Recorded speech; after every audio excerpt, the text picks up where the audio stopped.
Hi everyone. Well, I have had some regular questions from my patrons and followers on YouTube.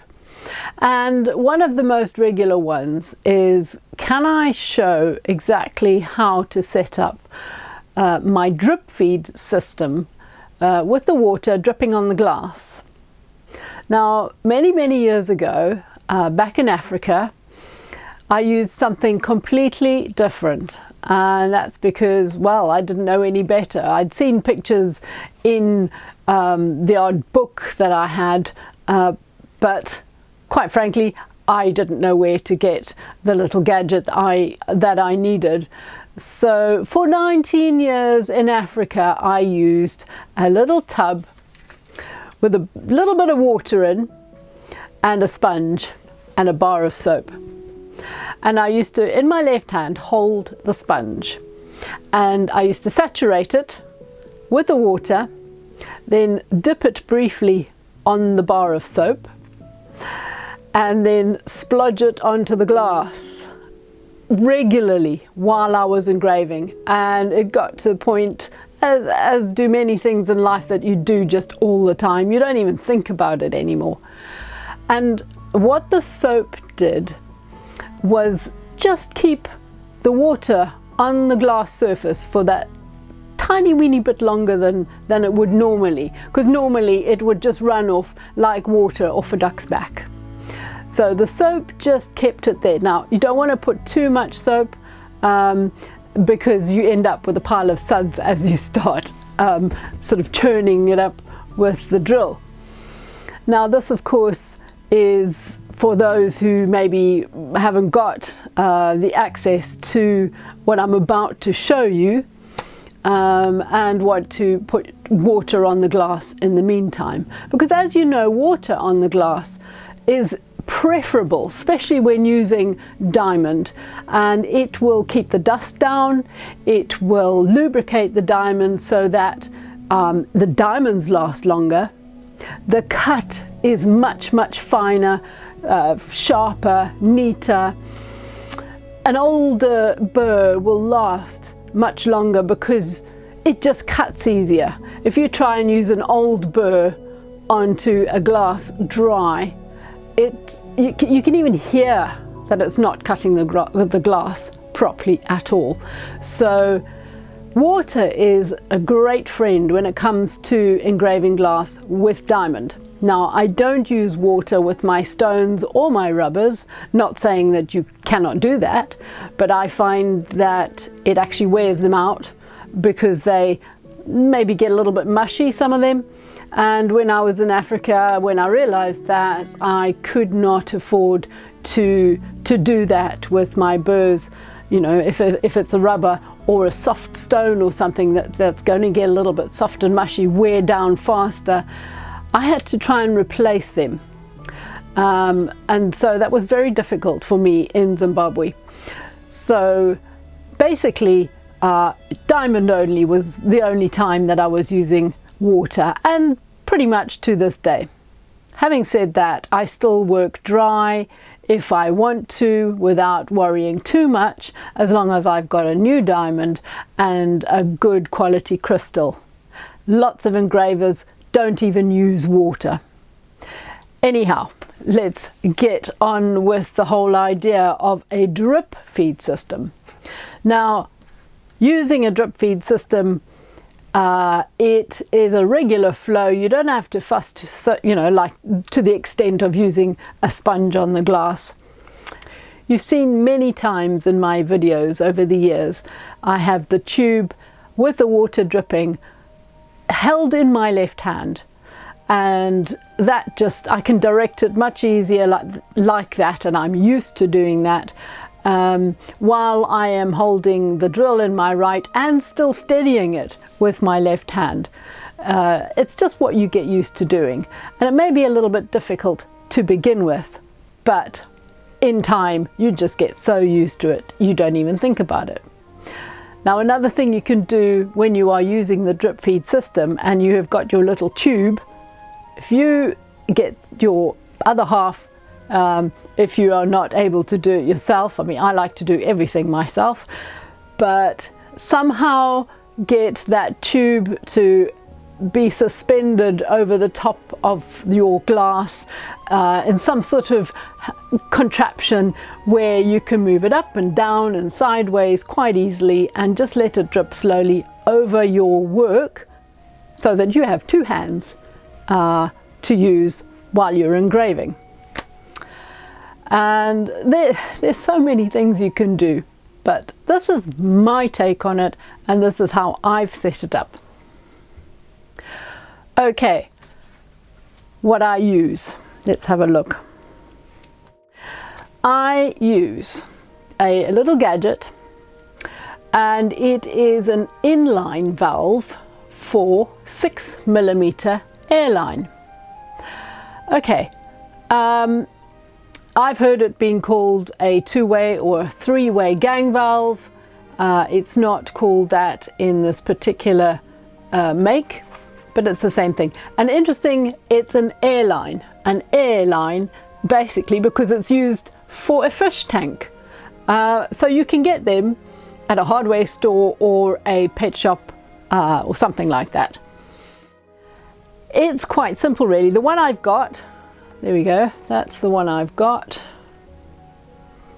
I've already obviously removed it, so this is just the empty packaging. And it is used to regulate the flow of air and can be inserted anywhere along the tube in a convenient position.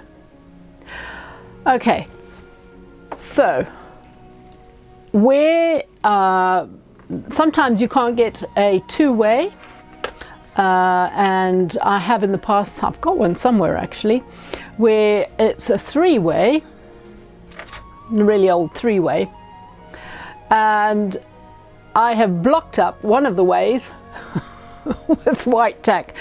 Why not? You can block it up with whatever you like, but seriously blocked it up so there's no air bubbles, and just used the two points there. Okay, but here's a nice new one that I thought I would add. In fact, I've had it for a long time, but I thought I would swap it with the three-way so that you can watch me. Hang on, if I put that there. So you can see the two. Oh, let's do this. So you can see there the two openings. I'm not sure what that would have been. That must be something to do with sticking it on somewhere. And then this is your little tap, basically. It's so simple. The whole thing is so simple. So now here we are. You've got 6mm. Lovely. You know, you can get one that's actually quite stiff. I prefer one that's a little bit more flexible. There you go. There you go. So that will simply squish on. If you need it a bit tighter, you can add something. I don't know, there's a tape that you can add, or maybe put one of those tiny little clamps on, but as long as there's no air getting in there. Okay, so basically I have the shorter one, which I fit into this, directly into this old milk bottle. You can use whatever fancy bottle you like, but I find an old milk bottle is absolutely perfect. And one of the reasons why is that I put this in so that it goes down the handle. And by going down the handle, you know, you can't see it, I can see it, but you can't. It goes down the handle and it keeps it really steady.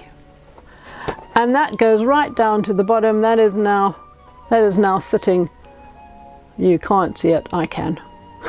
It's now sitting right down in the corner, so you're going to get as much of your water out as possible, because I do get irritated. If you've been engraving for ages and ages, hours and hours,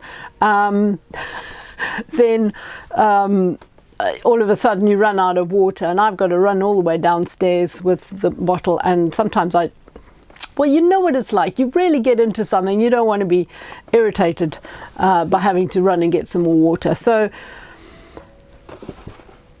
I use a decent size one, and using the handle, there we go, point it right down to the bottom, and then you've got the sticking out. Now it doesn't even have to stick out that far. You may only want it there. It doesn't matter.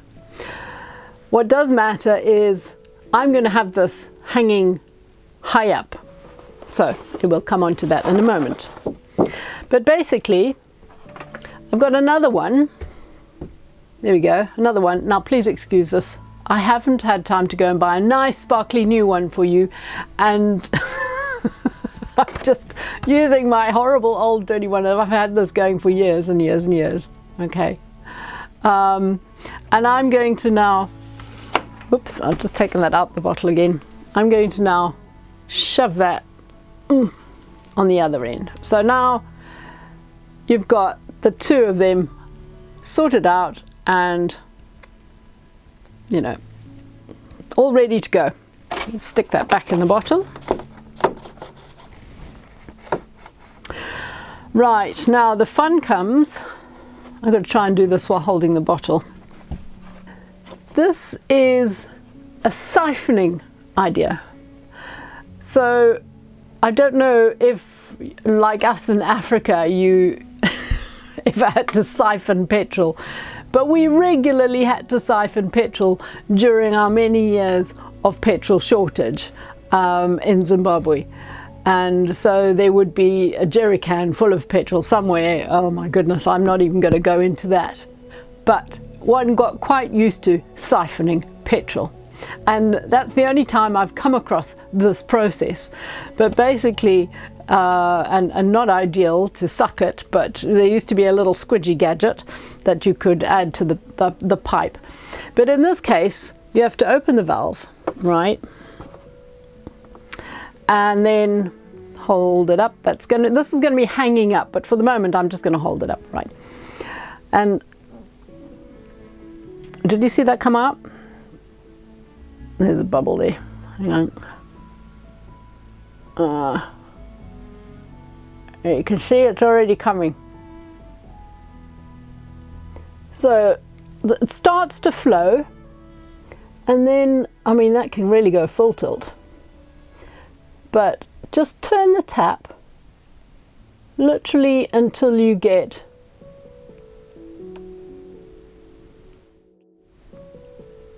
whatever sort of flow you want. And I would say for normal engraving,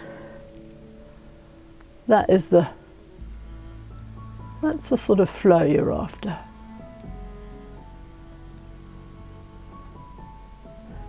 If you're doing really, really heavy engraving, you can turn it up and have it running faster.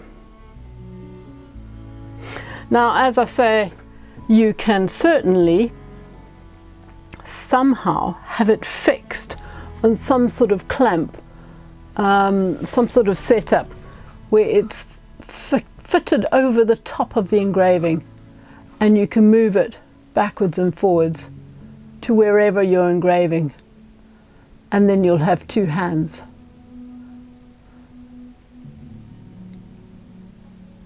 As I say, I've never particularly bothered to do that because I simply hold it with this hand. Okay. Right, so I hope that made that a little bit clearer for you and easier to set up. Now my milk bottle is just literally suspended on a bit of wire from my ceiling. I'm right up in the roof, so it's just a simple suspension. Hook it on anything, but the whole idea is it has to be higher and coming down, otherwise the system will not work. It's gravity that is going to get it to come down. Once it gets flowing through the tube, it's really, really simple.